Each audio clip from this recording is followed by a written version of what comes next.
pagi Bapak Ibu serta saudara-saudari sekalian. Mari kita bersama-sama masuk dalam hadirat Tuhan yang Maha Mulia.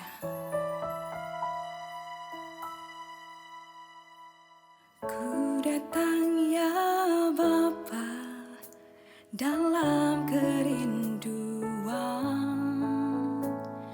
memandang keindahan-Mu.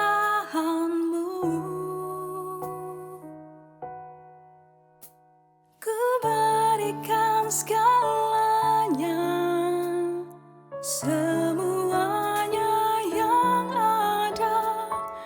Ku ingin menyenangkan hati-Mu, oh Tuhan. Jadikan aku indah yang Kau pandang mulia, seturut karya-Mu di dalam hidupku. Ajarku berharap hanya kepada-Mu, taat dan setia kepada-Mu, Tuhan.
Selamat pagi Bapak Ibu Saudara sidang jemaat Sayan Altar. Saya yakin percaya bahwa hari ini ada berkat istimewa yang Tuhan sediakan bagi kita semua yang mengawali hari ini dengan merenungkan firman Tuhan. Kita akan membaca satu ayat di dalam kitab Amsal pasalnya yang ke-28 ayatnya yang ke-13. Siapa menyembunyikan pelanggarannya tidak akan beruntung, tetapi siapa mengakuinya dan meninggalkannya akan disayangi. Bapak Ibu Saudara, sebagian besar dari kita senang sekali membaca ayat ini, terutama di bagian terakhir dikatakan akan disayangi. Kita memang sangat senang dan sungguh bersyukur untuk kasih karunia, belas kasihan dari Tuhan. Bahkan Tuhan sudah mengasihi kita saat kita masih berdosa dan jauh dari Tuhan. Tetapi kita tidak mau salah kaprah menanggapi ayat ini. Mungkin kita pernah berpikir, kan Tuhan sayang, jadi kita berdosa, minta ampun, beres deh. Sudah selesai, kita akan disayangi oleh Tuhan lagi. Jika pemikiran kita sedangkal itu, maka kita tidak akan pernah berubah. Kita tidak akan pernah berkembang secara rohani. Firman Tuhan di dalam Roma pasal yang kedua ayat yang keempat juga mengingatkan kita semua bahwa kita tidak boleh menganggap sepi kekayaan kemurahan Tuhan. Artinya kita tidak boleh meremehkan kasih Tuhan dengan terus hidup tanpa pertobatan yang sesungguhnya. Sebab justru Tuhan mengasihi kita, menyatakan banyak sekali kemurahan dan belas kasihannya, tujuannya supaya kita hidup di dalam pertobatan. 2 Korintus 5 ayat yang ke-17 sekali lagi menyatakan kerinduan hati Tuhan untuk setiap orang yang ada di dalam Tuhan. Dikatakan di situ orang yang ada di dalam Kristus adalah ciptaan yang baru. Artinya hatinya diperbaharui sehingga perilaku hidupnya juga tidak sama lagi dengan yang dulu. Bapak Ibu Saudara yang dikasihi Tuhan, bagaimana dengan kita? Belum lama ini kita memperingati hari kematian dan kebangkitan Tuhan. Bagaimana kita meresponinya? Apakah kita merasa sudah cukup setiap tahun kita mendengarkan khotbah tentang kematian dan kebangkitan Tuhan? Atau adakah kerinduan di hati kita untuk menyenangkan hati Tuhan dengan benar-benar menjalani hidup kita sebagai ciptaan yang baru? Kembali ke ayat di Amsal 28 ayat yang ke-13 tadi, ada dua bagian yang menjadi kewajiban kita sebagai ciptaan yang baru, yaitu yang pertama, jangan sembunyikan dosa atau pelanggaran, tetapi harus kita akui. Mengakui setiap dosa dan pelanggaran di hadapan Tuhan mungkin paling mudah kita lakukan. Tanpa kita mengaku, Tuhan juga tahu sebab Dia Tuhan yang Maha Tahu. Yang sulit adalah mengakui kesalahan dan pelanggaran kita kepada sesama atau orang yang kita sakiti dan rugikan. Kita akan berpikir berulang kali untuk mengakui kesalahan kita, sebab rasa gengsi kita lebih besar dari keberanian kita. Atau mungkin perbuatan kita akan berdampak kepada relasi kita, sehingga kita menjadi takut. Meskipun susah, mari kita sama-sama belajar. Mari kita sama-sama coba untuk menjadi orang yang gentle. Berani berbuat, harus berani bertanggung jawab. Akui segala dosa dan pelanggaran serta kesalahan yang kita buat di hadapan Tuhan dan sesama. Maka berkat pertama yang akan kita terima ketika kita sudah mengaku adalah damai sejahtera.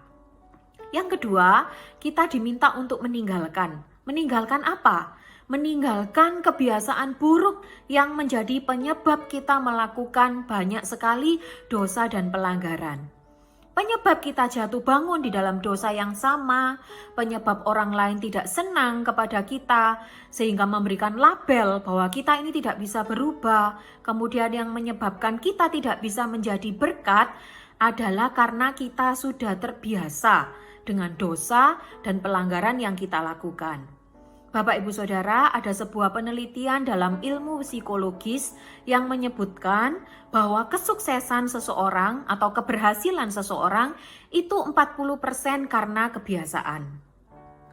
Kebiasaan baik akan membuat seseorang berhasil. Dan membangun kebiasaan yang baik itu diperlukan minimal 40 hari. Saya teringat Yesus masih tinggal 40 hari di bumi setelah kebangkitannya. 40 hari itu Yesus berulang kali menampakkan diri kepada murid-muridnya untuk membuktikan bahwa ia hidup. Bapak Ibu bisa membaca ayatnya di Kisah Para Rasul pasal yang pertama ayat yang ketiga. Saya percaya 40 hari itu adalah 40 hari yang mengubahkan murid-murid. 40 hari itu dipakai untuk membentuk kebiasaan baru di dalam kehidupan murid-murid. Sehingga mereka yang dulu ketakutan sekarang jadi berani. Mereka yang dulu putus asa kembali punya pengharapan. Mereka yang dulu punya motivasi yang keliru mengikut Tuhan, sekarang motivasinya sudah benar. Mari Bapak Ibu Saudara yang dikasihi Tuhan, kita tinggalkan kebiasaan buruk yang menyebabkan kita tidak bisa menjadi ciptaan yang baru. Mari kita bentuk dengan tekun kebiasaan yang baik, kebiasaan yang benar, yang sesuai dengan firman Tuhan. Maka berkat kedua yang akan kita terima ketika kita sudah meninggalkan semua kebiasaan buruk itu, kita akan mendapati diri kita menjadi semakin serupa dengan Kristus. Jika kita sudah mengakui dan meninggalkan hidup yang lama, berusaha dengan pertolongan Roh Kudus untuk menjadi ciptaan yang baru, percayalah, maka kita akan disayang oleh Tuhan. Kasih Tuhan itu mengampuni, kasih Tuhan itu akan memperbaharui dan memulihkan kehidupan kita. Di akhir renungan firman Tuhan ini, mari kita sama-sama bersyukur untuk kasih Tuhan. Dia yang sudah mati menjadi juru selamat di dalam kehidupan kita. Dia yang sudah mengasihi kita. Ya, mari kita akui setiap dosa dan pelanggaran kita. Mari kita bulatkan hati kita untuk meninggalkan hidup yang lama, membangun kebiasaan baru yang sesuai dengan firman Tuhan. Saya yakin dan percaya dengan pertolongan Roh Kudus kita semua akan dimampukan. Tuhan Yesus memberkati kita semua. Mari kita sama-sama berdoa. Tuhan, kami mengucap syukur, terima kasih untuk berkat firman Tuhan yang sudah kami dengar pada pagi hari ini. Tolong kami Tuhan, untuk kami berani mengakui setiap dosa dan pelanggaran kami, berani bertanggung jawab untuk apa yang kami lakukan, dan Tuhan tolong kami benar-benar dengan pertolongan-Mu kami dapat menjalani hidup kami sebagai ciptaan yang baru. Berkati seluruh sidang jemaat-Mu sepanjang hari ini, biar kami semua berharap mengandalkan Tuhan dan berjalan selalu bersama dengan Engkau sepanjang hari ini. Terima kasih Tuhan, pakailah hidup kami untuk memuliakan, menyenangkan hati Tuhan. Terpuji nama-Mu Tuhan. Di dalam nama Tuhan Yesus kami sudah berdoa dan mengucap syukur. Haleluya. Amin.